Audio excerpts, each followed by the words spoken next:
Number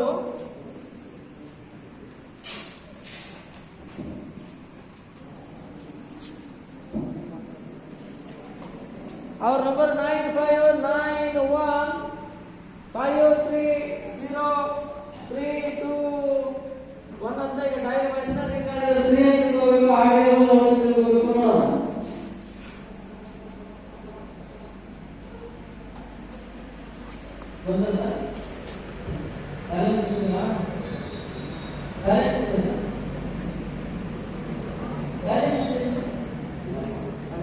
ಯಾರಿಗೂ ಕೇಳಬಾರ್ದು ಅಂತ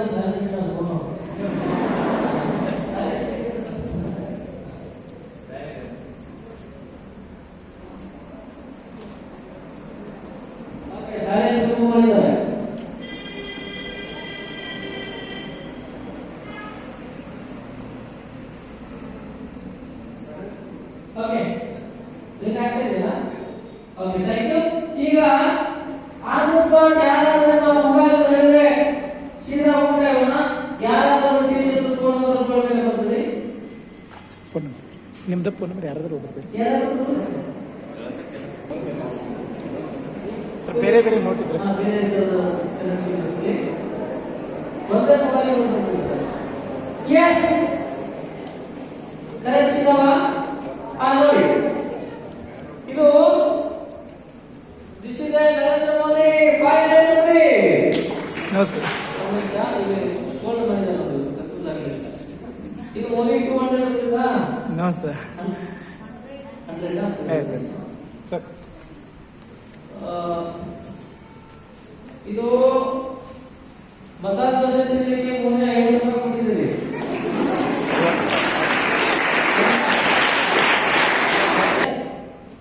ನನ್ನ ಜೊತೆಗೆ ನೀವು ಕೂಡ ಕಮೆಂಟ್ ಮಾಡ್ತೀರಾ? ಒಂದೊಂದು ಕೊಡಿ ಸರ್. ಓಕೆ ಸ್ವಲ್ಪ ಸ್ಪೆಷಲ್ ಮಾಡಿದ್ರೆ ಹಾಕಿ. ಬೇರೆ ಬೇರೆ ನೋಟ್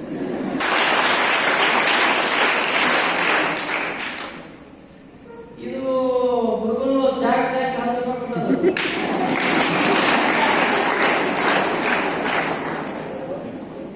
ಆಮೇಲೆ ಇದು 200 ರೂಪಾಯಿ ಇದೆಯಾ?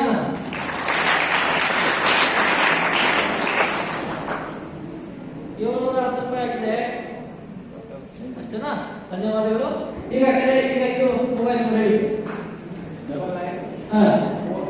ಏರ್ಟೆಲ್ ಸಿಮ್ ಇದೆ. ಈ ನಂಬರ್ ಉಂಟಾಗಬೇಕಾ ಸಿಗಬೇಕಾ? 03 351 815119.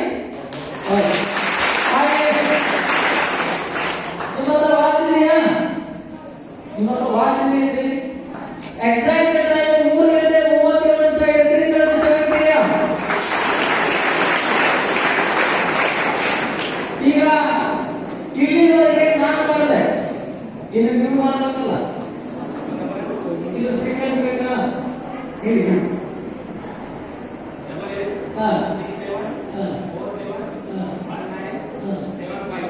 ಉಲ್ಟಾ ಬೇಕಾ?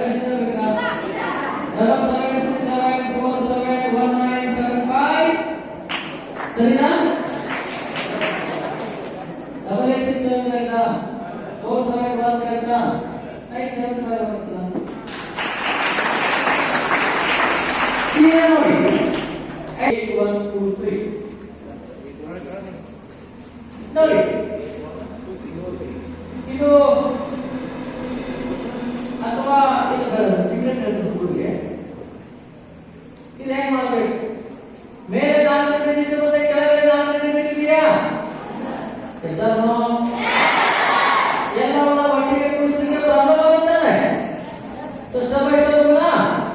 ಇದು ಎಕಡದ ಸಾವಿರ ಸ್ಥಾನದಲ್ಲಿ ಇದೆಯಾ? ಸಾವಿರ ಸ್ಥಾನದಲ್ಲಿ ಮೊದಲನೇ ಅಂಕಿ ಯಾವಿದೆ?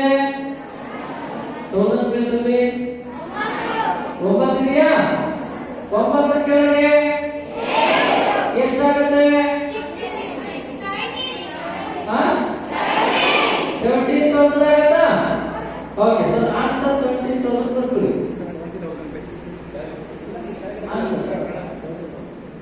ಆನ್ಸರ್ 17,000 ಆಯ್ತಾ?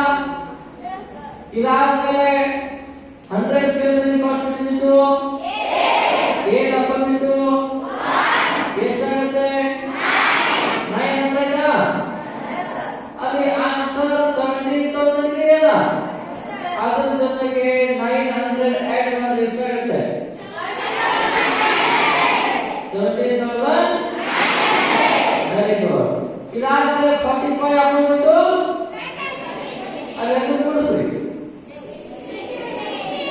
ಎಷ್ಟಿದೆ ಅಲ್ಲಿ ಆನ್ಸರ್ 17,900 ಇದೆಯಲ್ಲ ಅದರ ಜೊತೆಗೆ 68 ಆಡ್ ಮಾಡಿದ್ರೆ ಟೋಟಲ್ ಆನ್ಸರ್ ಎಷ್ಟು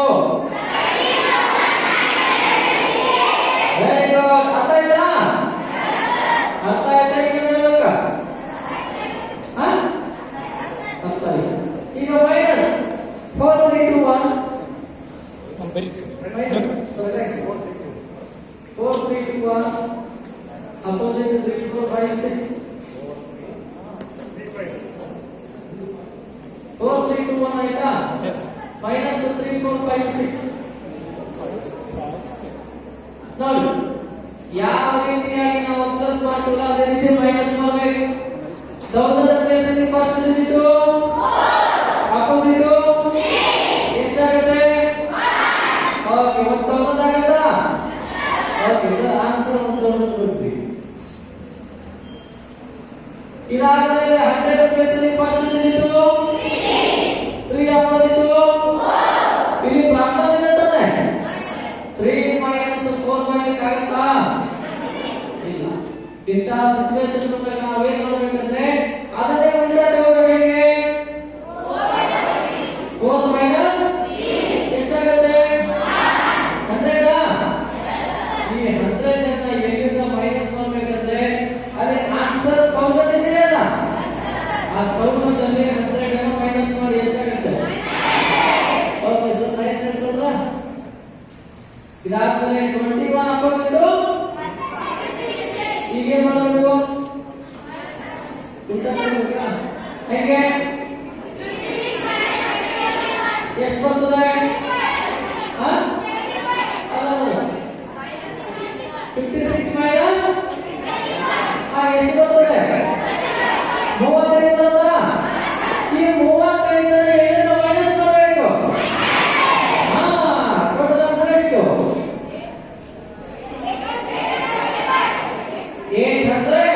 865 ಆಯ್ತಾ ವೆರಿ ಗುಡ್ ಅದಾಯ್ತ ಮೈನಸ್ ಈಗ ಬಂದು ಹಾ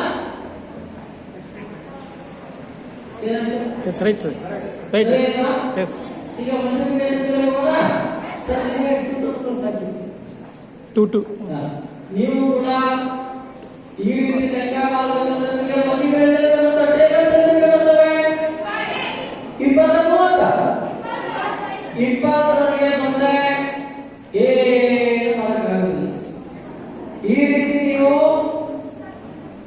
ಕ್ಯಾಲ್ಕುಲೇಷನ್ ಮಾಡಬೇಕು ಅಂದ್ರೆ ನಿಮಗೆ ಮಿನಿಮಮ್ 1000 ಮಟ್ಟಿಗೆ ಬರಬೇಕಾಗುತ್ತೆ ನೀವು ಅಂದ್ರೆ 20 ವರ್ಗಗಳಲ್ಲಿ 1000 ಕಲಿಬೇಕು ಅಂತ ಸಹಜವಾಗಿ ನೋಡುವಂತ ಪ್ರಶ್ನೆ ಇಲ್ಲ ಈ 20 ವರೆಗೆ ಟೇಬಲ್ಸ್ ಹೇಗೆ ಪ್ಲಸ್ ಮಾಡ್ತೀರಾ ಮೈನಸ್ ಮಾಡ್ತೀರಾ ಅದೇ ರೀತಿ ಅಪ್ ಟು 1000 ವರೆಗೆ ಟೇಬಲ್ಸ್ ಅನ್ನ ಪ್ಲಸ್ ಮಾಡ್ತಾ ಹೋಗಬೇಕು ಟೇಬಲ್ಸ್ ಗಳಿದ್ರೆ ಬೇರೆ ದಾರಿ ಇಲ್ಲ ಅದರ ಬೆಳೆಗೆ ಹೆಚ್ಚಿನ ಫೋಕಸ್ ಮಾಡಿ ಸರ್ ಗುಣಾಕಾರ 67 ನೋಡಿ ಕ್ವಶನ್ ಏನಿದೆ 67 ಇಂಟು ನಮಗೆ 67 ಹೋಗಿ ಬರ್ತವಾ ನೋ ಪ್ರಾಬ್ಲಮ್ 67 ಇಂಟು 78 ಇದರ ಒಟ್ಟಿಗೆ ಮಾಡಿದ್ರೆ ಪ್ರಾಬ್ಲಮ್ ಆಗುತ್ತಾನೆ ಅದಕ್ಕೆ ಸಿಂಪಲ್ ಮೆಥಡ್ ಅಂದ್ರೆ 67 10 ಎಷ್ಟು 670 ಆಯ್ತಾ ಇಲ್ಲಿ ಒಂದನ್ನು ನಾವು ಗಮನಿಸಬೇಕಾದ ಸಂಗತಿ ಇಲ್ಲಿ ಗುಣಾಕಾರ ಸಂಖ್ಯೆ ಎಷ್ಟಿದೆ 78 ಇದೆಯಾ 78ರಲ್ಲಿ 10ರ ಸ್ಥಾನ ಎಷ್ಟಿದಾವೆ 7 ಇದಾವ ಅಲ್ಲಿ ಉತ್ತರ 670 ಇದೆಯಲ್ಲ 670 ಇಂಟು 7 ಮಾಡಬೇಕು ಎಸ್ ಎಷ್ಟಾಗುತ್ತೆ 670 ಇಂಟು 7 or 6 ಹಾ 4000 ನೋಡಿ ಆದರೆ ನಮಗೀಗ 67 ಇಂಟು 70 ಲೆಕ್ಕ ಸಿಕ್ಕಿದೆ ಹೌದಾ ಇದೆಷ್ಟು ಉಳಿದಿದೆ 8 67 ಇಂಟು 8 ಬರಬೇಕಾ? ಹೆಂಗೆ ಅಂದ್ರೆ 67 ಒಂದೇ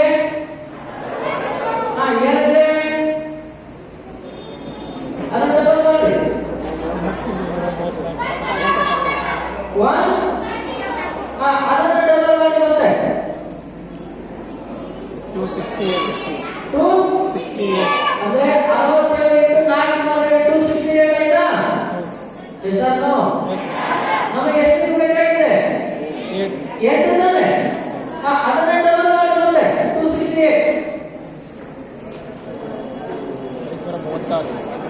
536 ಎಷ್ಟು? 5 ಅಲ್ಲಿ ಆನ್ಸರ್ 4690 ಇದೆಯಲ್ಲ, ಅದರ ಜೊತೆಗೆ 536 ಆಡ್ ಮಾಡಿದ್ರೆ ಟೋಟಲ್ ಆನ್ಸರ್ ಎಷ್ಟು?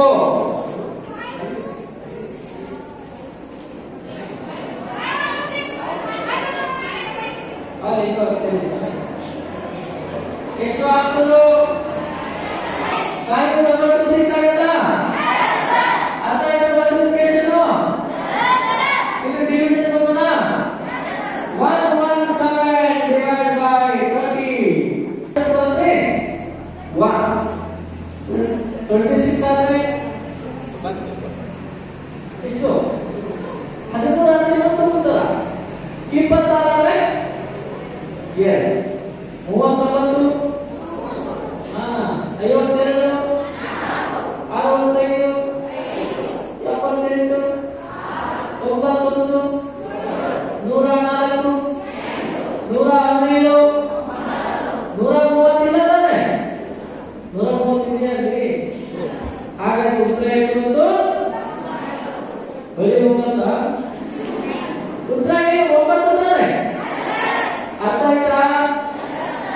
ಎಲ್ಲಿವರೆಗೆ ನಿಮಗೆ ಮಗ್ಗಿಗಳು ಬರುವುದಿಲ್ಲ ಅಲ್ಲಿವರೆಗೆ ಮಾಡಲಿಕ್ಕೆ ಆಗುದಿಲ್ಲ. ಮಗ್ಗಿಗಳಿಗೆ ಪ್ರಾಕ್ಟೀಸ್ ಮಾಡಿ ಅಂತ ನಾನು ಹೇಳ್ತೀನಿ. ಡಾಕ್ಟರ್ APJ ಅಬ್ದುಲ್ ಕಲಾಂ ಮತ್ತೆ ಮೋದಿ ಅವರು ಕೂಡ ಕೇಳಿದ್ದಾರೆ. ಅವೆರಡು ಪ್ರಸಂಗಗಳನ್ನ ಅನುಭವಿಸೋದಾದ್ರೆ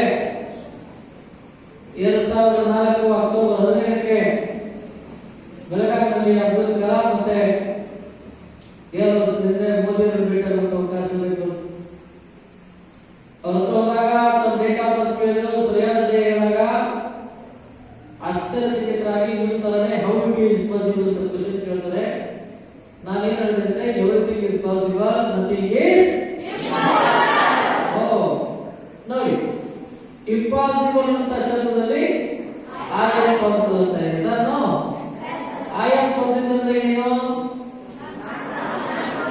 ಈ ಮಾತಿನ ಅರ್ಥ ಇಷ್ಟೇ, ಸಾಧನೆಗೆ ಅಸಾಧ್ಯವಾದದ್ದು ಯಾವುದೂ ಇಲ್ಲ, ಎಲ್ಲವೂ ಸಾಧ್ಯ ಇದೆ. ಸಾಧನೆ ಎಂಬುದು ಸಾಧಕರ ಸೊತ್ತೆ ಹೊರತು ಯಾರ ಸೊತ್ತಲ್ಲ, ಸೋಮಾರಿಗಳ ಸೊತ್ತಲ್ಲ. ಹಾಗೆ ನೀವು ಸಾಧಕರ ಸೋಮಾರಿಗಳ ಬರೇ ಸಾಧಕರಲ್ಲ, ಅದ್ಭುತ ಸಾಧಕರು. ಭಗವಂತ ನಮ್ಮನ್ನ ಈ ಭೂಮಿಯಲ್ಲಿ ಕಳಿಸಬೇಕಾದ್ರೆ ಹಾಗೆ ಕಳಿಸೋದಿಲ್ಲ, ಏನಾದರೂ ಒಂದು ಕೃತಿಗಳು ಕೊಟ್ಟು ಕಳಿಸಿರ್ತಾನೆ. ನೀವೇ ಕೂಡ ಬುದ್ಧಿಮಾನರು, ನೀವು ಯಾರು ಅಂತಲ್ಲ. ಅದು ಕಲೆ, ಸಾಹಿತ್ಯ, ಸಂಗೀತ, ಸ್ಪೋರ್ಟ್ಸ್, ಹೀಗೆ ಹಲವಾರು ಕ್ಷೇತ್ರಗಳಲ್ಲಿ ನಮ್ಮ ಟ್ಯಾಲೆಂಟ್ ಇದೆ. ಸಾಧಿಸುವಂತ ಹಠ ಇದೆ. ನಮ್ಗೇನಾಗ್ಬಿಟ್ಟಿದೆ ಅಂದ್ರೆ ಹಠಕ್ಕಿಂತ ಚಟಗಳೇ ಜಾಸ್ತಿ ಆಗಿಬಿಟ್ಟಿದೆ. ನಾವು ಹಠವಾದಿಗಳಾಗಲಿಕ್ಕೆ ಹೊರತು ಚಟವಾದಿಗಳಾಗಬಾರದು. ಛಲ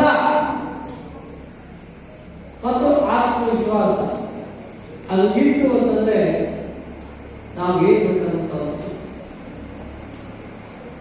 ನೀವೆಲ್ಲರೂ ಕಲೆ, ಸಾಹಿತ್ಯ, ಸಂಗೀತ, ಸ್ಪೋರ್ಟ್ಸ್ ಒಂದೇ ಮಾತಕ್ಕೆ ಇಷ್ಟಪಡ್ತಾರೆ. ಗಮನ ಕೇಳಿ ಮಾತನ್ನ. ಯಾರು ನಮ್ಮನ್ನ ದಡ್ಡ ಅಂತ ಕೇಳ್ತಾರೆ, ನನ್ನ ಪ್ರಕಾರ ಅವರೇ ನಿಜವಾದ ದಡ್ಡರು. ಆದ್ರೆ ದುರದೃಷ್ಟಕರ ಸಂಗತಿ ಅಂದ್ರೆ ನಿಮ್ಮಲ್ಲಿ ಏನು ಟ್ಯಾಲೆಂಟ್ ಇದೆ ಅಂತ ನಿಮಗೆ ಗೊತ್ತಿಲ್ಲ, ಮತ್ತದು ಸರಿಯಾಗಿ ಸಿಬ್ಬಂದಿ ಆಗ್ತಾ ಇಲ್ಲ. ನೀವೆಲ್ಲ ಪುಣ್ಯವಂತರು, ಒಳ್ಳೆ ಗುರುಮಟ್ಟಗಳ ಅಧ್ಯಕ್ಷರು, ಹೆಡ್ ಮಾಸ್ಟರ್, ಟೀಚರ್ಸ್ ಎಲ್ಲ ಯಾರು ಬಯಸ್ತಿದ್ದಾರೆ? ಅವರೆಲ್ಲರ ಮಾರ್ಗದರ್ಶನದೊಳಗಡೆ ನಿಮ್ಮಲ್ಲಿರುವಂತಹ ಟ್ಯಾಲೆಂಟ್ ಅನ್ನು ಹೊರ ಹಾಕಿ ಅಂತ ಮಾತನ್ನು ಹೇಳಿ ಶಕುಂತಲಾ ಯಾರು ಅಮೃತ ವರ್ಷನೇ ಧಾರಾವಾಹಿ ಸಿಗುತ್ತಲ್ಲ ಮಾನವ ಕಂಪ್ಯೂಟರ್ ಅಂತೇಳಿ ನಾಳೆ ಹೆಸರು ಮಾಡಿದ್ದಾರೆ. ನನಗೆ ಈ ಟ್ಯಾಲೆಂಟ್ ಬಂದಿರೋದು 8ನೇ ವಯಸ್ಸಿದ್ದಾಗ. ಅವರಿಗೆ ನಾನು ಅವರ ಹೆಸರು ಕೇಳಿದ್ದೆ. ಅವರಿಗೆ ಕಣ್ಣಿತ್ತು ಬಂದಿದೆ. ಸೊ ಕಣ್ಣಿದ್ದವರು ಈ ರೀತಿ ಸಾಧನೆ ಮಾಡ್ತಿರ್ಬೇಕಾದ್ರೆ ನಾನೇ ಮಾಡಬಾರದು ಅಂತ ಹೇಳಿ ಅವರು ನನಗೆ ಸ್ಫೂರ್ತಿಯಾದರು.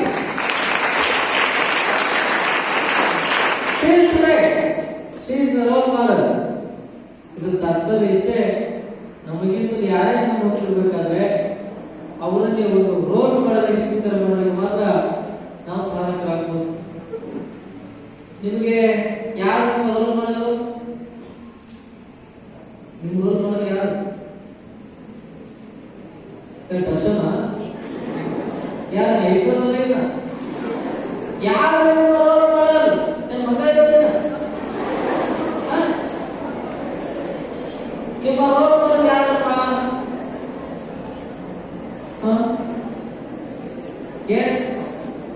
ಯಾರು ಇಲ್ಲ. ಮಾತಾಡಪ್ಪ. ನಿಮಗೆ ಯಾರು ರೋಲ್ ಮಾಡಲಿಲ್ವಾ? ನೀವೇ ಹೇಳಿದ್ರೆ ನಾನೇ ಇಲ್ಲ. ಬಂಧುಗಳೇ, ನಿಮ್ಮ ನಿಜವಾದ ರೋಲ್ ಮಾಡಲು ಯಾರು ಅಂತಂದ್ರೆ ಸಿನಿಮಾದಲ್ಲಿ ಧಾರಾವಾಹಿಯಲ್ಲಿ ಬರುವಂತ ಹೀರೋ ಹೀರೋಯಿನ್ ನಿಮ್ಮ ರೋಲ್ ಮಾಡಲ್ಲ. ನಾನು ಕೂಡ ನಿಮ್ಮ ರೋಲ್ ಮಾಡಲ್ಲ. ನಿಮ್ಮ ನಿಜವಾದ ರೋಲ್ ಮಾಡಲು ಯಾರು ಅಂತಂದ್ರೆ ನಿಮ್ಮ ಟೀಚರ್ಸು, ಪೇರೆಂಟ್ಸು, ಮತ್ತೆ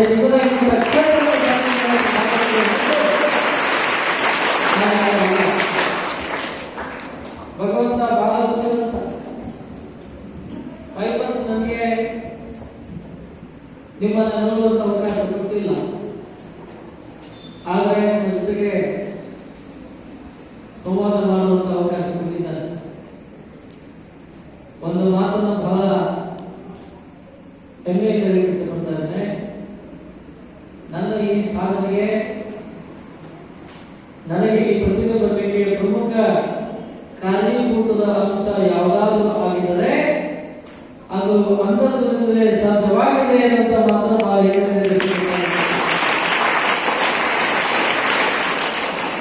ಇವತ್ತು ಕನ್ನಡದಲ್ಲಿ ನಮಗೆ ಪ್ರತಿಭೆ ಬರ್ತಿರಲಿಲ್ಲ. ದೇವರು ಒಂದು ಕಸ್ಕೊಂಡ್ರೆ ಒಂದನ್ನ ಅನ್ನೋದಕ್ಕೆ ನಾನೇ ಒಬ್ಬ ಭೇಟಿ ಜನರು ತಿಳಿದಿದ್ದೀನಿ. ನಮ್ಮ ನ್ಯೂನತೆಗಳನ್ನು ಸಾಧನೆಗೆ ಮುಟ್ಟಿಲ್ಲ. ದೇವರು ಯಾವುದೇ ಅಂಗವನ್ನು ಕಸ್ಕೊಂಡ್ರೂ ಕೂಡ ಆ ಅಂಗದ ಶಕ್ತಿಯನ್ನು ಭೇಟಿ ಕೊಟ್ಟಿದ್ದಾನೆ. ನಮಗೆಲ್ಲ ತಲೆದಾವಿಲ್ಲ. ತಲೆಯ ಒಳಗಡೆ ಒಂದು ತಲೆ ಇದೆ. ಯಾವುದು? It has tremendous power. ಮೆದುಳಿಗಿರುವಷ್ಟು ಶಕ್ತಿ ಯಾವುದಕ್ಕೂ ಇಲ್ಲ ಗೊತ್ತಿಲ್ಲ. ಐನ್ಸ್ಟೀನ್ ನಮ್ಮ ಕಡೆ ಮಾತಾಡಿದ್ರೆ ನಾವು 100ಕ್ಕೆ 5% ಸಹಿತ ನಮ್ಮ ಬ್ರೈನ್ ಅನ್ನು ಪ್ರಾಪರ್ ಆಗಿ ಬಳಕೆ ಮಾಡ್ತಾ ಇಲ್ಲ. ಅಲ್ಲಿ ನಾವು 0.5% ಬ್ರೈನ್ ಯೂಸ್ ಮಾಡ್ತಾ ಇದ್ದೀವಿ. ಈಗ ನನ್ನ ಪ್ರಕಾರ ದಿವ್ಯಾಂಗತೆ ಒಂದು ಶಾಪವಲ್ಲ, ಅದನ್ನು ವರ ಅಂತ ಸ್ವೀಕಾರ ಮಾಡಬೇಕು. ನನ್ನ ಪ್ರಕಾರ ನಿಜವಾದ ಅಂಗವಿಕಲರು ಯಾರು ಅಂತಂದ್ರೆ ಎಲ್ಲ ಅಂಗಗಳಿದ್ದು ಮಾನಸಿಕವಾಗಿ ದುರ್ಬಲರಾಗಿರ್ತಾರೆ. ಅವರು ನಿಜವಾದ ಅಂಗವಿಕಲರು. ಸಮಸ್ಯೆಗಳು ಯಾರಿಲ್ಲ, ಎಲ್ಲರಿಗಿರ್ತಾನೆ. ಲೈಫ್ ಇದೆ, ಪಂಚಾಪೆ, ಪ್ರಾಬ್ಲಮ್ಸ್. ಹಾಗೆ ಸಮಸ್ಯೆಗಳ ಬಗ್ಗೆ ಯೋಚನೆ ಮಾಡದೆ ಅದರ ಪರಿಹಾರಗಳಿಗೆ ಯಾರು ಯೋಚನೆ ಮಾಡ್ತಾರೆ ಅವರು ಸಾಧಕರಾಗ್ತಾರೆ. ನನ್ನಿಂದ ಏನಾಗುವುದಿಲ್ಲ, ನಾನು ಈ ಭೂಮಿಗೆ ಭಾರ ಅಂತ ಯಾರು ನೆಗೆಟಿವ್ ಥಿಂಕ್ ಮಾಡ್ತಾರೆ ಅವರು ನೆಗೆಟಿವ್ ಇರ್ತಾರೆ. ನಾನು ಏನಾದರೂ ಜೀವನದಲ್ಲಿ ಸಾಧನೆ ಮಾಡಬಲ್ಲೆ ಅಂತ ಯಾರು ಆತ್ಮವಿಶ್ವಾಸದಿಂದ ಪಾಸಿಟಿವ್ ಥಿಂಕ್ ಮಾಡ್ತಾರೆ ಅವರು ಸಾಧಕರಾಗ್ತಾರೆ. ಒಂದು ವೇಳೆ ನಿಮಗೆ ನೆಗೆಟಿವ್ ಥಿಂಕ್ ಮಾಡ್ತಾರೆ, ಪಾಸಿಟಿವ್ ಥಿಂಕ್ ಮಾಡ್ತಿದ್ದಾರೆ. ನೀವು ಯಾರು ಕೂಡ ಚಿಂತೆ ಮಾಡಬೇಡಿ. ಪಾಸಿಟಿವ್ ಚಿಂತನೆ ಮಾಡಬೇಕು. ದೇವರ ಹತ್ರ ಪ್ರತಿನಿತ್ಯ ನೀವು ಪ್ರಾರ್ಥನೆ ಮಾಡಬೇಕಾದ್ರೆ ಭಗವಂತ ನನಗೆ ಕಷ್ಟವನ್ನು ಕೊಡು ಬೇಡ ಅನ್ನೋದಿಲ್ಲ, ಬಟ್ ಅದನ್ನು ಎದುರಿಸುವಂತ ಅಂತ ಪ್ರಾರ್ಥನೆ ಮಾಡಿ ಸಾಗುತ್ತಾರೆ.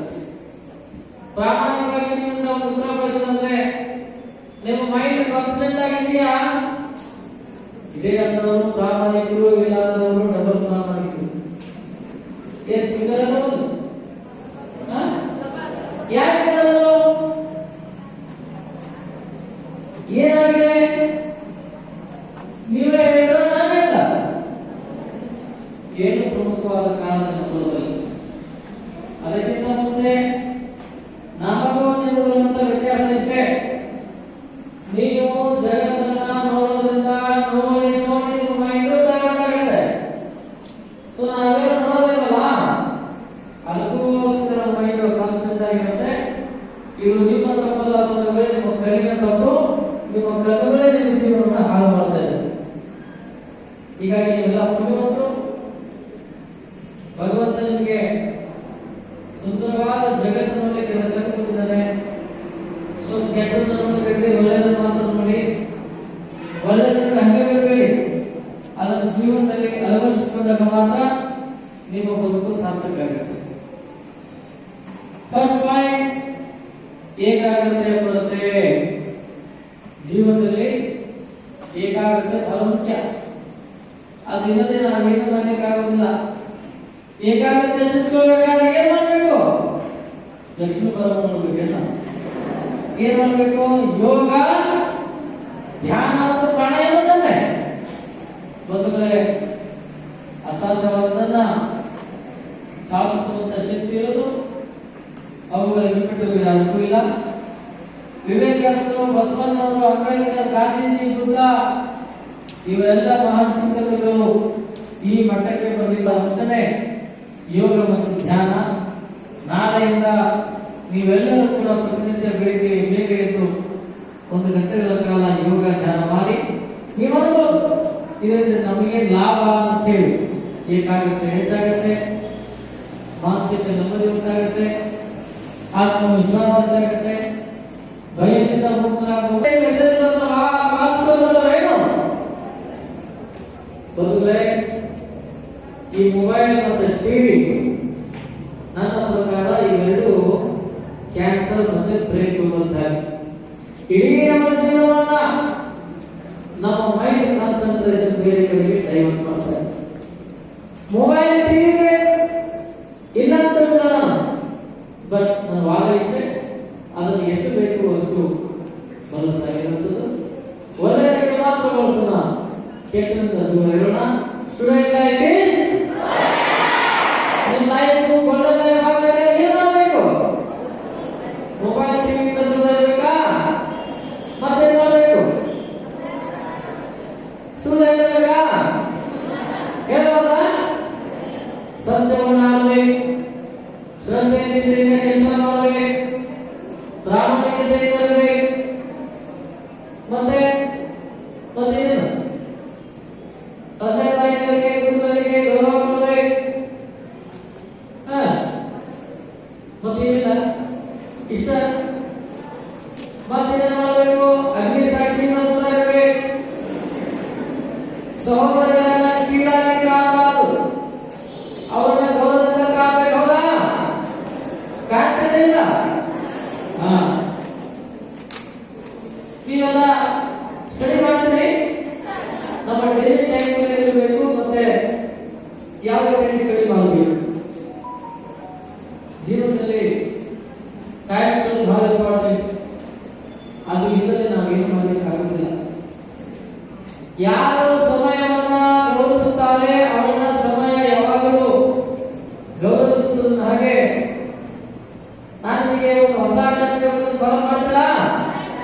ನಾನೇ 5 ಗಂಟೆಗೆ ಹೇಳಬೇಕು. ಹೇಳ್ತೀರಿ? ರಾತ್ರಿ ಬೇಗ ಹೋಗ್ಬೇಕು. 5ರಿಂದ 5:30 ಗಂಟೆವರೆಗೆ ನಿಮ್ಮ ದೈನಂದಿನ ಚಟುವಟಿಕೆಗಳನ್ನು ಮುಗಿಸಿಕೊಂಡು 5:30ರಿಂದ 6 ಗಂಟೆವರೆಗೆ ಯೋಗ ಧ್ಯಾನ ಮಾಡಬೇಕು. 6ರಿಂದ 8 ಗಂಟೆವರೆಗೆ 2 ತಾಸು ಅಭ್ಯಾಸ ಮಾಡಬೇಕು. ಅದು ಹೆಂಗೆ ಹೋಗ್ಬೇಕು?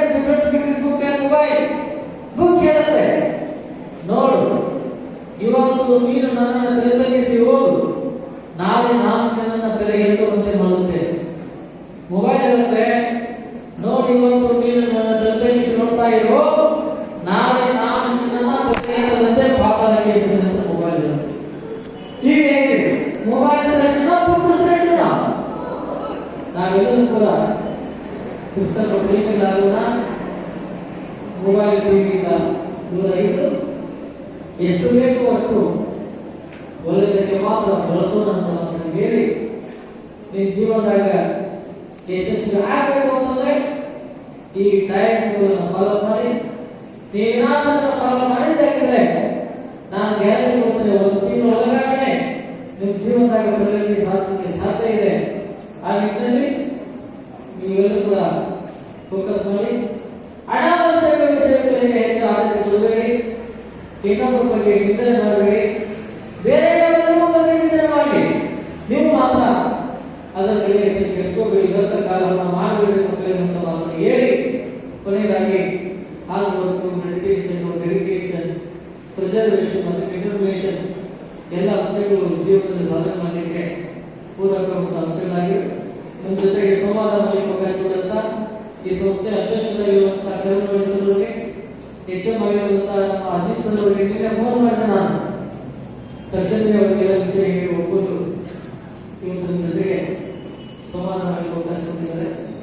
ಅವರ ಇಬ್ಬರ ಉದ್ದೇಶ ಇಷ್ಟೇ, ಎಲ್ಲಿ ಒಳ್ಳೆಯದಿರುತ್ತೆ ಹೊಸ ವಿಷಯಗಳನ್ನು ನಮ್ಮ ಮಕ್ಕಳಿಗೆ ತಪ್ಪಿಸುವ ಮುಖಾಂತರವಾಗಿ ನಿಮಗೆ ಶೈಕ್ಷಣಿಕವಾಗಿ ಸ್ಫೂರ್ತಿಯಾಗಿ ಪ್ರೇರಣೆ ಆಗಲಿ ಕಾರ್ಯಕ್ರಮ ಕೊಟ್ಟಿದ್ದಾರೆ. ಅವರ ಈ ಒಂದು ಮಾನವ ಕಾರ್ಯಕ್ರಮದ ವಿಶೇಷ ಆಸಕ್ತಿಗೆ ನಾವೆಲ್ಲರೂ ಸೇರಿ ಜೋರಾದ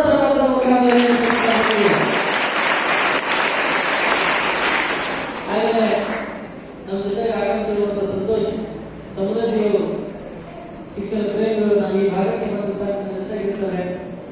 ಉಪನ್ಯಾಸಕರಾಗಿ ಅವರು ಸಮಾಜ ಸೇವೆ ಮಾಡ್ತಾ ಇದ್ದಾರೆ. ಉತ್ಸಾಹಿ ಯುವಕರಾಗಿ ನಮಗೆಲ್ಲ ಅವರು ಬಹಳ ಪ್ರೋತ್ಸಾಹ ನೀಡ್ತಾ ಇರುವಂತಹ ಸಂತೋಷ ವಿಷಯದ ಒಂದು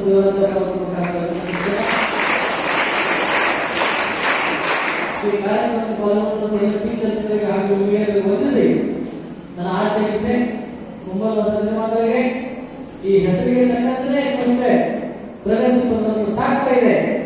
ದೇವರಿಗೆ ಹೆಚ್ಚು ಶಕ್ತಿ ಕೊಟ್ಟು ಪ್ರಗತಿ ಶಿಕ್ಷಣ ಸಂಸ್ಥೆ ಕರ್ನಾಟಕ ಮತ್ತು ಭಾರತ ಅಷ್ಟೇ ಅಲ್ಲದೆ ಅಂತಾರಾಷ್ಟ್ರೀಯ ಮಟ್ಟದಲ್ಲೂ ಕೂಡ ನಂಬರ್ 1 ಸಂಸ್ಥೆಯಾಗಿ ಬೆಳೆಯುವ ಶಕ್ತಿ ಭಗವಂತನಿಗೆಲ್ಲ ಕರುಣಿಸಿದಂತ ಮಾತು ಹೇಳಿ ನಿಮಗೆಲ್ಲ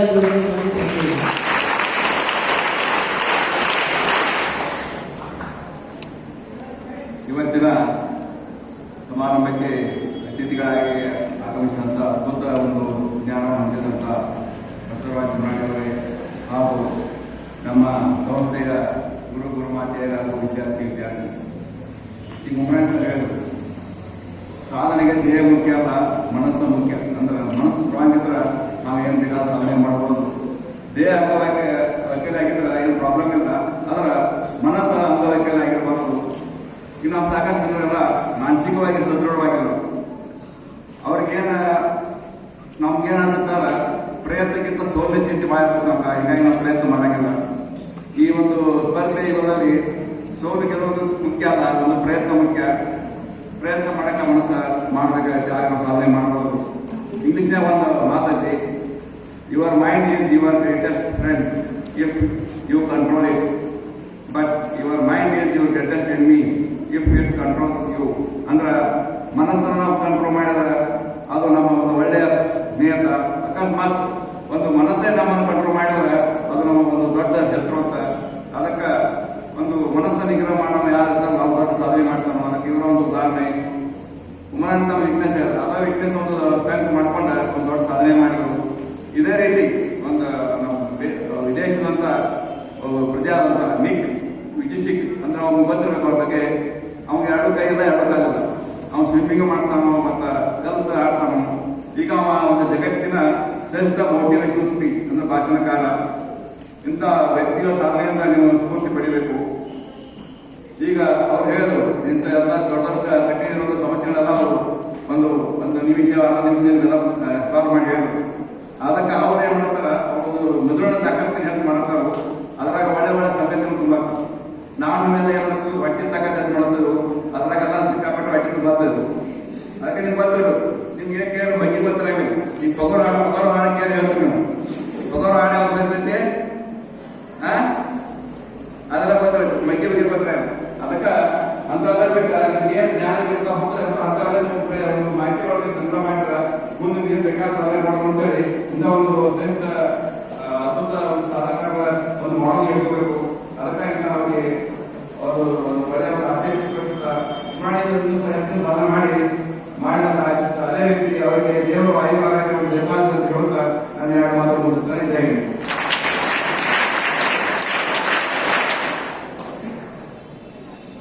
ವೇದಿಕೆಯನ್ನು ಅಲಂಕರಿಸಿ ಒಂದು ತಮ್ಮ ಅನಿಸಿಕೆಗಳನ್ನು ಹಂಚಿಕೊಂಡಿರ್ತಕ್ಕಂತಹ ಶ್ರೀ ವಿವೇಕಾನಂದ ಸರ್ ಅವರಿಗೆ ಒಂದು ಹೃದಯದ ವಂದನೆಗಳು.